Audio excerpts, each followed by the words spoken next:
Hi, this is Dave Workman with Vista Elks Lodge. Thanks for being with us. We're having a conversation with Adriana Ching from Vista Elks. She's the Drug Awareness Program Chairperson. Here we go. Adrian, how are you doing? Adriana, excuse me. I know you better than that. How are you doing today? I'm doing wonderful, actually. It's a beautiful day, even though it's a little bit cloudy, but it's good to be here. Yeah, hey, listen, it's nice for the first day in February. Hey, yeah. Amen. Happy Chinese New Year, by the way. Is that what it is? It is. Today is Chinese New Year. Wow. Year of the Tiger. Yeah, and since you bring it up, you have that in your background, don't you? I do. My father's Chinese, so it's just really nice to be able to share that with people that don't know about Chinese New Year celebrations.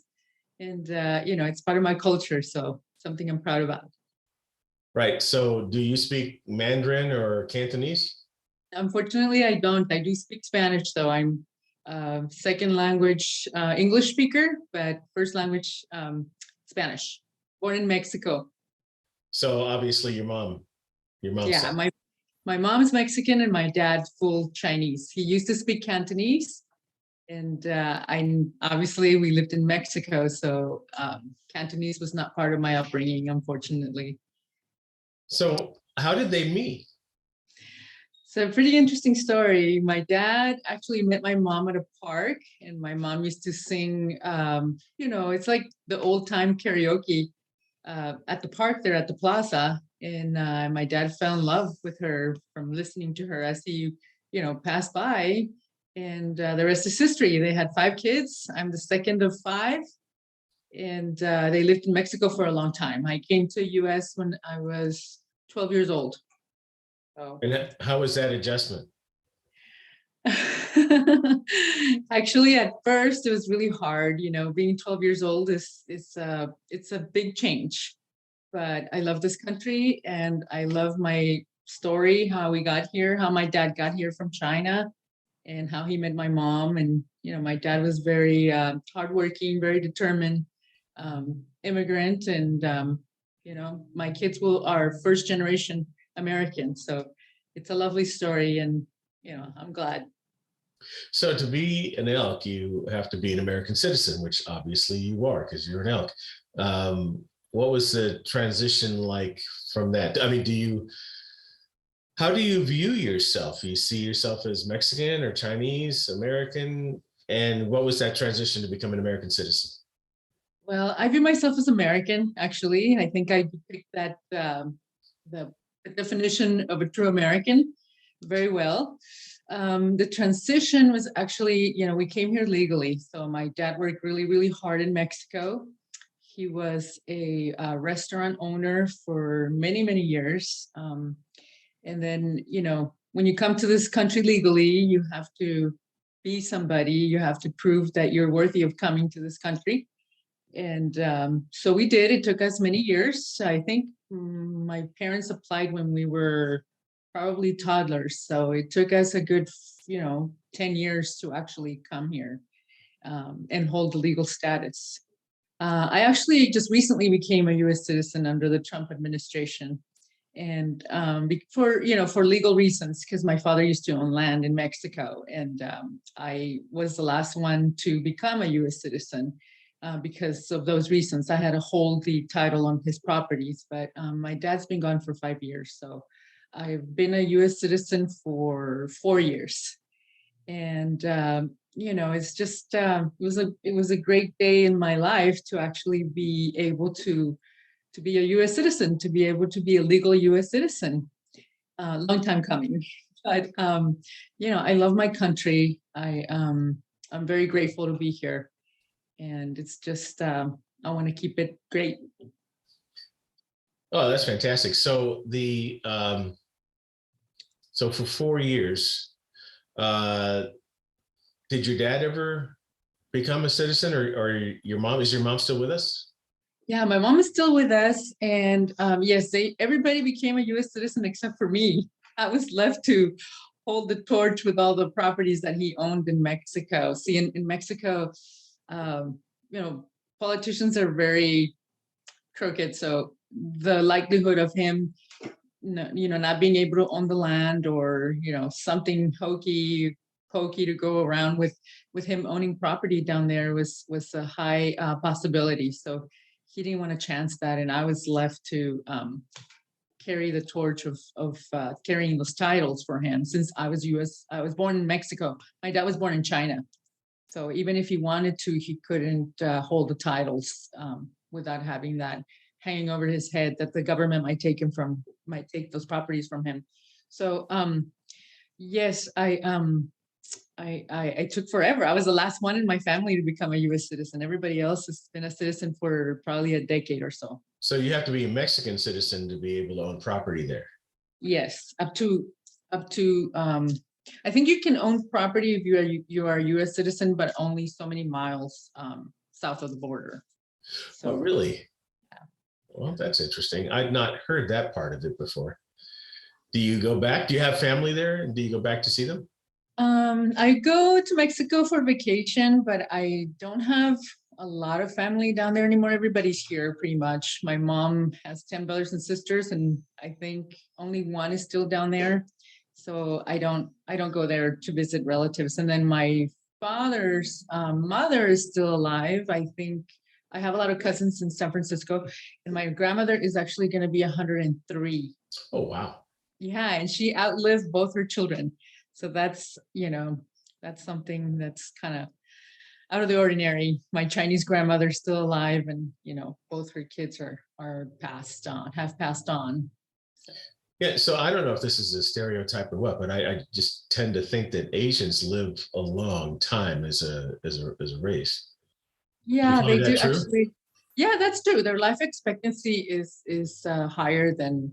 Actually, it's up there. I think it's one of the top 4 countries with longevity that's longer than average.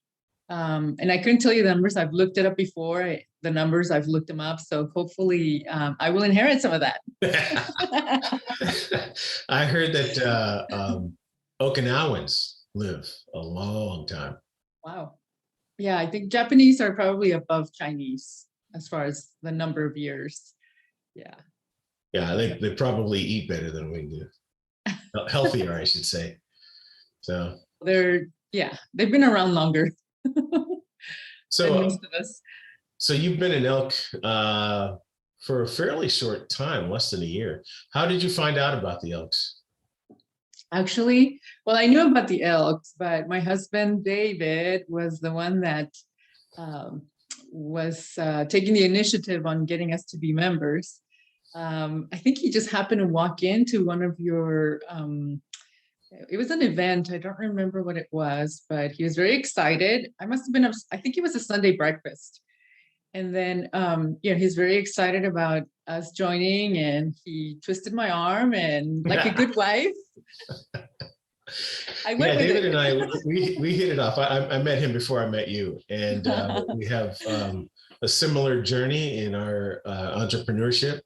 And I enjoy getting together with him and talking, and we have a great time together. But he lived in China for about 5 years? 5 years. 5 years when he was fresh out of college. So he lived there for 5 years and started a business. His father was a true visionary. He had a plan for all his kids to speak a different language. And so his brother speaks Spanish, and he's an attorney. He spent some time in Spain, so he speaks Spanish. And his sister is, she speaks French. I'm not sure what her college degree is in, but she got French, and she was lucky. And David actually was the one chosen to go to China and speak Mandarin. And I think he had the hardest road ahead, but he's had a very interesting life. China has taught him a lot of life skills, especially resilience and hard work and determination, and everything Chinese people stand for. So he can go to China and communicate better with them than you can.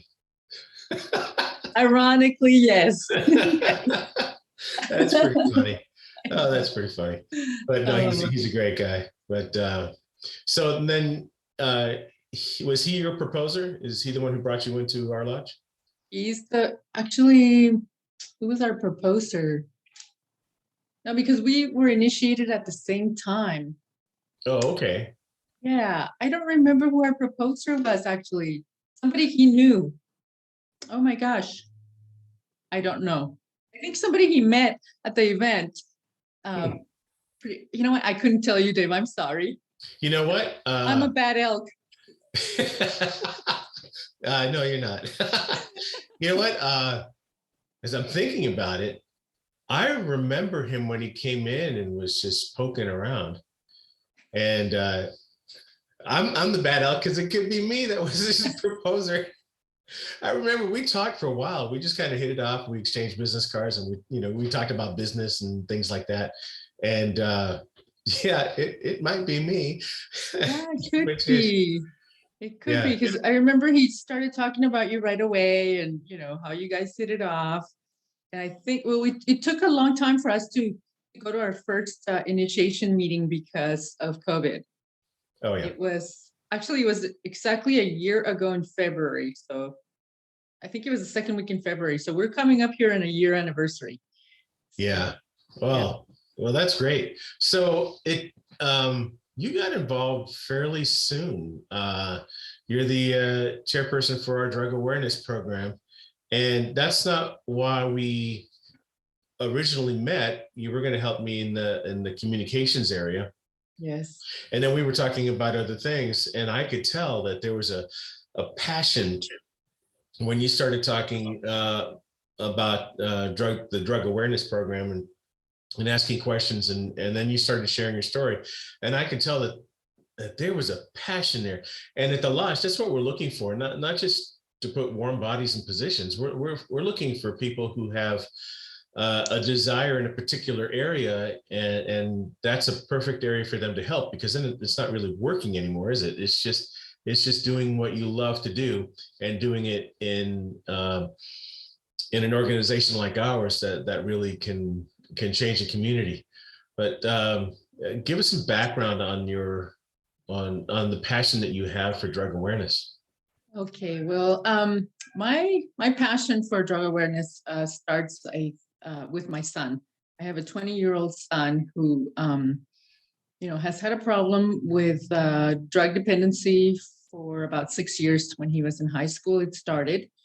And I think my biggest motivator is to tell the truth about what has been going on in our communities, especially in these recent, I would say 10 years actually, but 6 years that have really affected me and my family, and obviously my child. And for me, it's about telling the truth. It's about exposing how these things happen, how they can affect your world. And I believe that for me, the biggest cover up right now is the marijuana, the recreational, the medical use marijuana. Just it's a bad policy that is going to affect our society in a way that we have never seen. Our young people are dying. Thank God my son is still alive and he's still fighting for his recovery. Um, and there's many young children that are going through these problems, that are experiencing drug addiction at a very early age, as early as 9 years old. And I've done a lot of research. I belong to a lot of groups that push back when policies are being established, and also, they push back with becoming involved with preventative groups that also expose the truth about marijuana and alcohol as well. It is it's an epidemic, and it goes beyond marijuana and alcohol these days. So my biggest I think my biggest goal would be to tell the truth, to be able to enlighten other parents, and really prevent this from happening to other children. Yeah. So And the argument would be, well, it's not really harmful. It actually helps people feel better from a medical standpoint. It should be legal, and it really doesn't have much of an effect on our society, especially when you compare it to things like alcohol. What would you say to that? Well, I don't think that it can be compared to alcohol, but if you really want to look at things, you have to look at them for what they are. Alcohol is alcohol. I think, an addiction to alcohol will probably kill you over 20 years, or harm you, in a longer period of time. Marijuana is, I'm not going to deny the fact that marijuana has its medicinal purposes, and it has helped some people, but just as much as it's helped other people, it's harmed young people. Marijuana is really, it hasn't been studied enough to make that claim that it's good for everybody as far as medicinal purposes go. There are, I've sat on different groups again of parents that are fighting back to expose this truth because they have lost children to suicide. Marijuana is really dangerous to a young brain. Basically, it's where the basic danger comes from. How so? I think the marijuana that's being produced nowadays is something beyond the natural flower that we have grown to known in from the 60s, 70s, and 80s. The marijuana that started being produced in the 90s and up to now is really high concentrated in THC, which is the psychoactive ingredient of marijuana. There are reports. If I have all the research I've done over the years, and marijuana has been hybrid, and they have scientists in California working on hybriding marijuana, cannabis actually, because it's no longer even called marijuana. Marijuana would be the plant. Cannabis is the term they use for the medical grade marijuana that they're making now, which is infused. It's titrated. There are many marijuana products that should never even be made available at stores that are, including high concentrated oils, things that children can vape. They're edible. They can eat them. We have marijuana in candies. I think everybody saw my article from this month, actually, in this month's newsletter, that pretty much explains how these candies are so widely available and they're being mistaken by regular candy, and we're having children being sent to the emergency room, maybe not dying because of this poisonous substance, but it's not something that should be made available to young children. Right. I was surprised when I saw that because the packaging that they use on these candies with cannabis in it looks so much like the candies, whether it's Starburst or anything else, that if you're just glancing at it, you could easily pick up the wrong package. So that to me was startling. And when I was online, having read your article, and I started looking around, I was looking for other examples because I found one, I think an NBC video of a family who almost lost their young daughter because of these mistaken candies, and I wanted to see if are there any other videos. What I found was an amazing amount of videos that teach you how to put cannabis into candies and other foods and turn around and sell them. I thought, wow, they're really making it easy for people to do that. And I think your point of the article just ahead of Valentine's Day was, I mean, unless you're buying C's candy or something like that, you better know who made it and what's in it, because it could easily be laced with something else.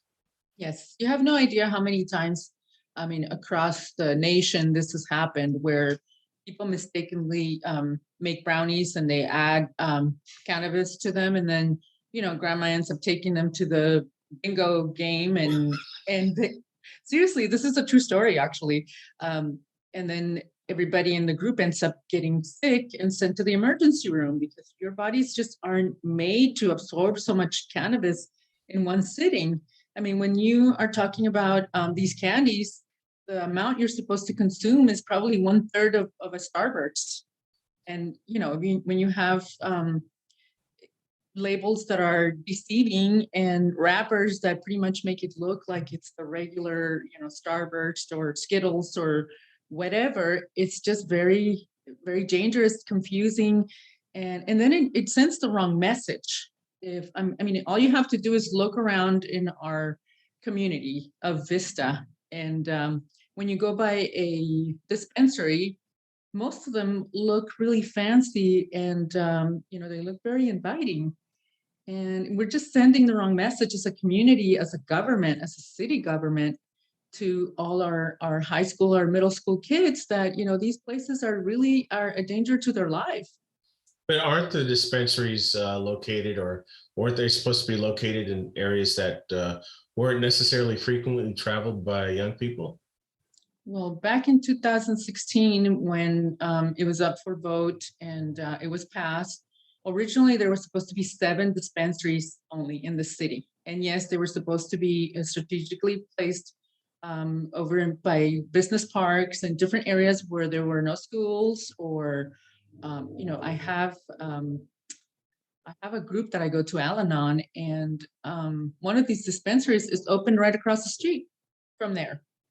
And so that this was supposed to be part of the original plan, but city government, city council members have actually made it very easy to recruit those businesses, and it's very enticing because of the tax revenue, and that's all they look at. I mean, I've gotten into different arguments with politicians over the years about sticking to the original plan, but there's always a pushback. One of them even argued with me that marijuana legalization and recreational use has reduced the crime rate in our city of Vista. And that's not so.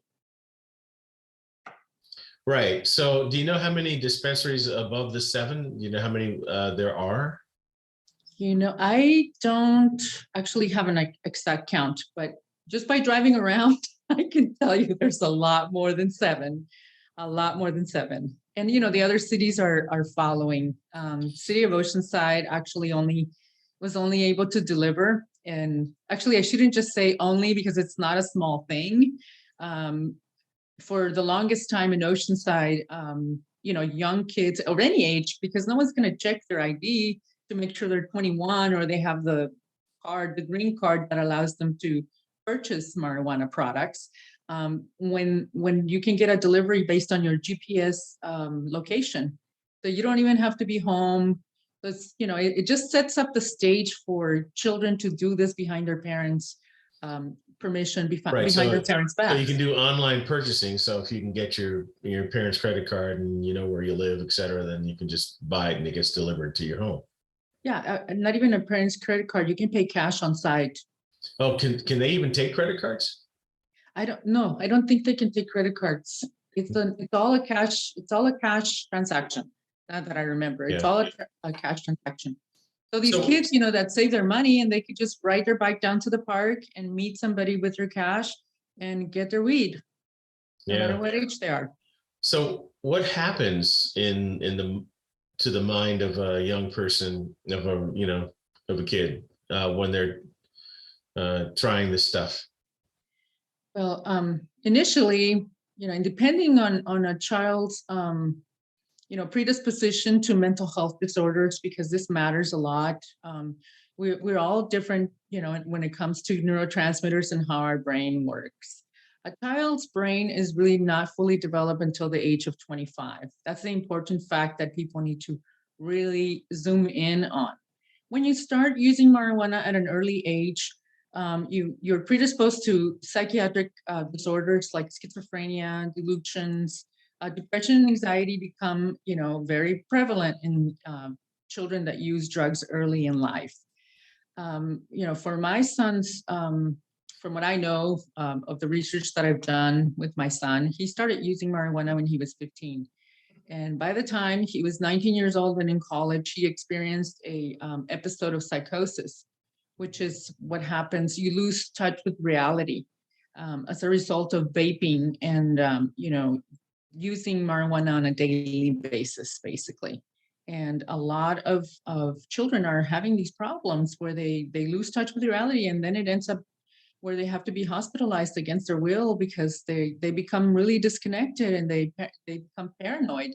And things like schizophrenia and bipolar disorder are really accelerated if you had any predisposition to those, or not, because there's a lot of children that had no clear indication or history of these disorders in their family, and they're ending up with diagnoses of schizophrenia and bipolar disorder.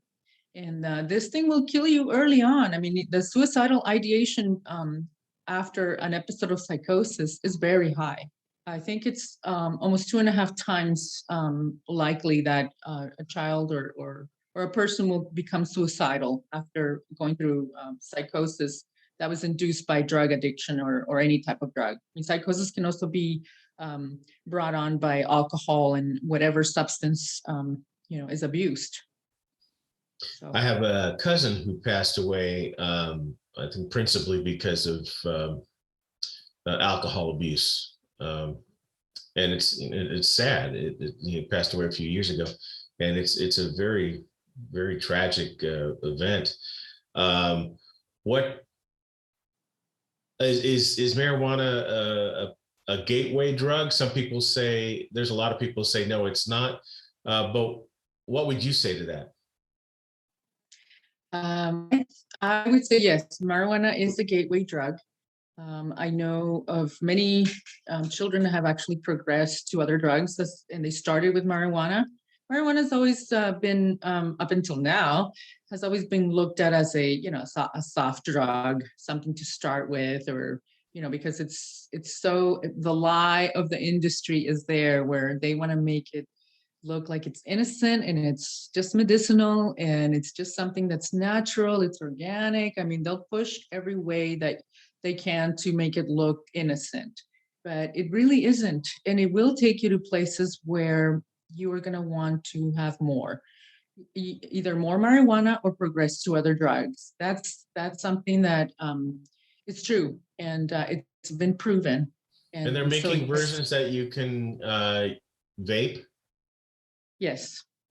So marijuana is not just the flower that you can smoke and roll up in a piece of paper or paper, whatever, cigar paper, whatever you want to call it.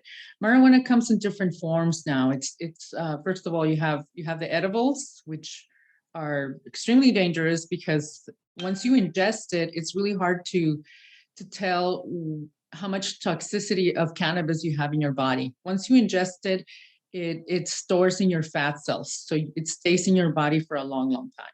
So you will have those cravings for a long time. Then children start smoking it by means of a bong, and that is usually how they start because it's probably the cheapest form of getting it.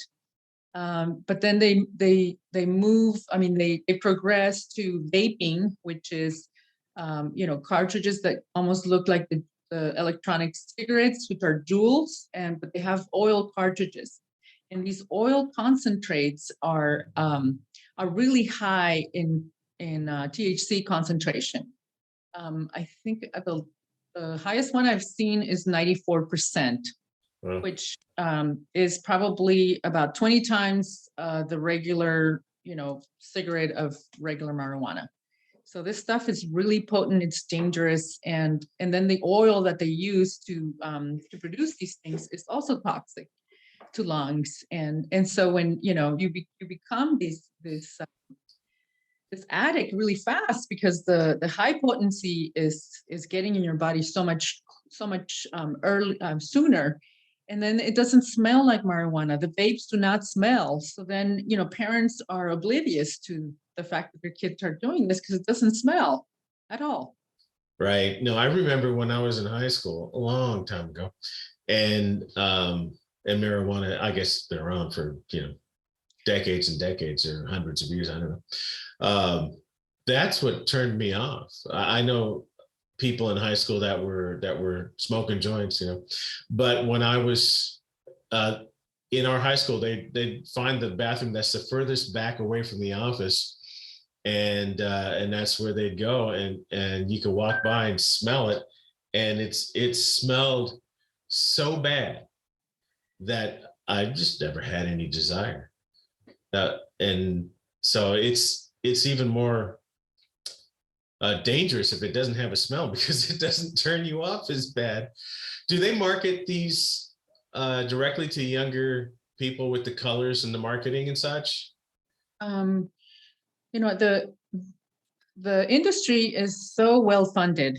You know, when I started pushing back against the proponents of these of getting by with all the regulatory compliance and not doing what they're supposed to do as far as truth in labeling and the concentration, the limits on the concentration of THC that we're allowed to market, I found out that the funding was about $9 to $1 for pro and and con. Yeah, right, right.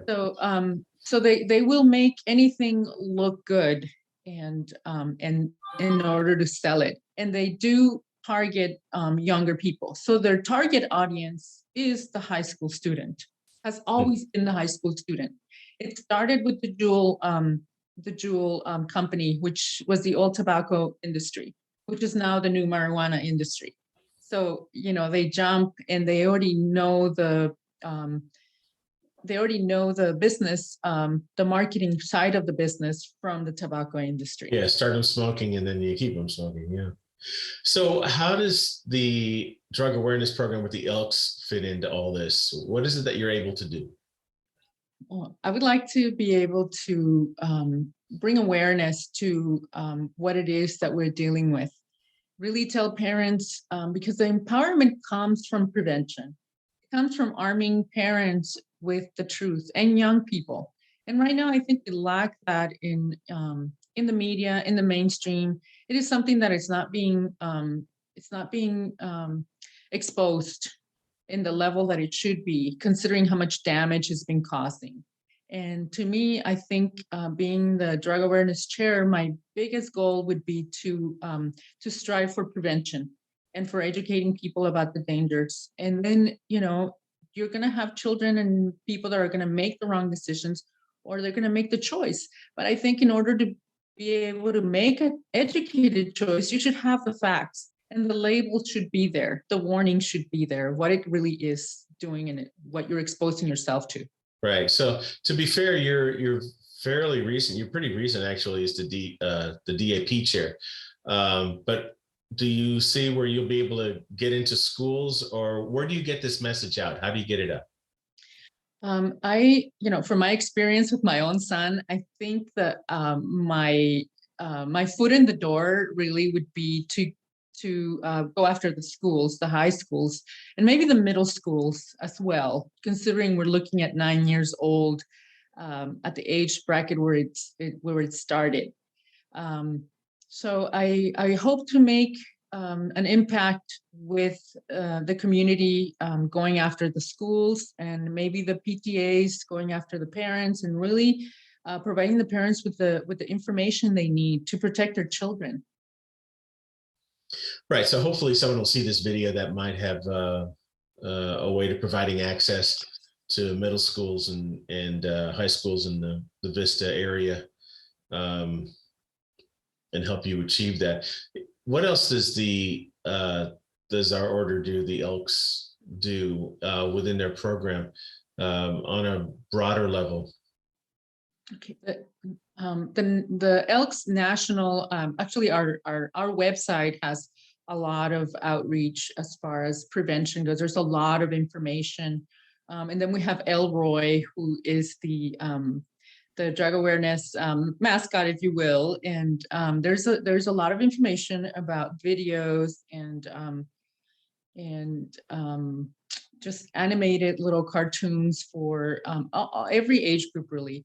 And they provide scholarship as well. There's a contest, and there's a lot. I am going to be meeting with the drug awareness chair from Temecula, and I'm going to be reviewing with her how they go about establishing all these fun things for different age groups to do and participate in. to be able to bring more unity within our community of the Elks in Vista. So that's upcoming, and I'm excited about bringing that to the Elks in Vista and really having, you start little and then, you grow from there.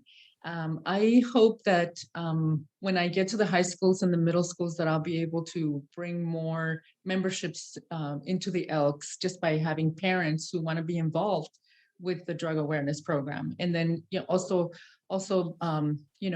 marketing what we do at the Elks Club.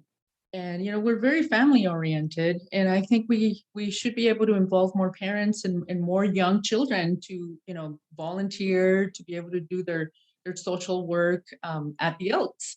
And I think that's a good start. So you can use more volunteers in your committee, right? Absolutely. I would love to have more volunteers. Whether What would they be doing? Excuse me. Yeah, they'd be answering your phone for you. Right. Where's my assistant? I'm sorry. Can we go back to the question? Yeah. With volunteers in your committee, what would they be doing? Okay. I'm looking to have volunteers to possibly in the near future attend events, as far as we have a lot of other agencies within North County that do outreach for prevention of drug prevention. So I'm hoping to put out a booth that the Elks can have can participate in the community to bring awareness, and maybe have literature about what the Elks do for prevention of drugs. And it'll be like an invitation to our community to really explore who the Like Elks at the are. Strawberry Festival for Vista and things like that? The Discovery Festival, just different community events. A lot of them are, well, I would like to stick to more of the ones that are drug awareness themed, but there are other events that we can participate in and have booths at, and maybe the farmers market too. I mean, there's farmers there. There's a lot of people that go to farmers markets, and the pushback there would be there's people that sell CBD oil at these markets that is also very yeah. You don't want to have them next to each other, right? Yeah, we won't be next to each other, but if they're present, then the opposition needs to also make an appearance and push back. And I do need volunteers to be able to get the word out there and to participate maybe in presentations and outreach, and then also help with the upcoming things I want to do with contests, with video contests and calendar contests involving kids in middle schools and high schools. Oh, that'd be great. So how is your son doing now? My son is actually chasing his recovery right now. And just recently he decided to go into residential treatment long-term at our local nonprofit recovery program with the Green Oaks Ranch, which has been a life-saving yeah, it's a good group there. Group as far as recovery goes and their success rate. So I'm very happy that he's actually still chasing his recovery and has a will to live. Yeah, we certainly hope he does well there and can move forward with his life. There's a whole lot of life left to live, yeah, he's very young. He's 23 years old, and it's been a terrible experience for all of us. Addiction is a family disease, and as we know, it is something that I don't wish upon anyone. But if you are in that situation, I also want to be able to expose the stigma that really prevents the education and the information to go out without having to deal with the shame of having these problems. Mm-hmm. Well, if someone wants to volunteer, maybe that phone call you got was a volunteer. You never know. If someone wants to volunteer or has questions, I'll put the information on how to get a hold of you through the lodge on the video here, so people can call the lodge or send an email, and we can forward that to you, and hopefully you can keep moving forward. But I got to say that having a DAP chair that's as knowledgeable and passionate as you are is a great thing for our lodge, a great thing for our community. And I thank you for being willing to serve in that way. Absolutely. It's actually a great feeling to be able to participate. And it's really, in essence, it's really part of my recovery as well, to be able to give back and prevent and make this thing, as big as it can be. Mm-hmm. And you also do fun things at the lodge too. It's not just DAP, right? I see you there from time to time, you and Dave, and you get to enjoy yourself too, right? Yes, absolutely. The lodge is always a good place to be, whether you're a foodie, a dancer, you play pool, anything. I mean, the lodge is a great place to be. Were you able to show up at our Boots and Boogie last Friday? I did not go to that. I'm sorry. Yeah, country music is not my thing, but yeah. Depends what country, I guess, right? Yeah, I like all music generally, but I mean, wow, it was sold out. So it was not only every table, but I mean every chair. It was crazy. But I heard lots and lots of good things. We'll be doing it again, and of course we have dancing every Friday night and karaoke on Wednesdays and a host of other things. If you want to know more about what we do at Vista Elks Lodge, you can go to vistaelks.org. And we have an app that you can download. It's absolutely free to download. You just go to your store on your phone and look for Vista Elks. You can download it that way and see what we're doing. It is important to note that our events are for Elks members and their guests. So if you want to know more about how to become a member of the lodge or the Elks in general, again, you can contact us through our website, and we'd be happy to help you out. Adriana, it's a pleasure having this conversation with you. And again, on behalf of the lodge, we thank you for all that you do. And we'll be praying that your son gets on the right track as far as his health goes and moves past and has a wonderful life moving forward. But thank you for everything you do. And thank you for this conversation. Absolutely. Thank you so much. And volunteers, step forward and come help me fight this thing. There you go, friends. That's our conversation with Adriana Ching, Vista Elks Lodge. She's the Drug Awareness Program Chair. Thanks for tuning in. Bye-bye.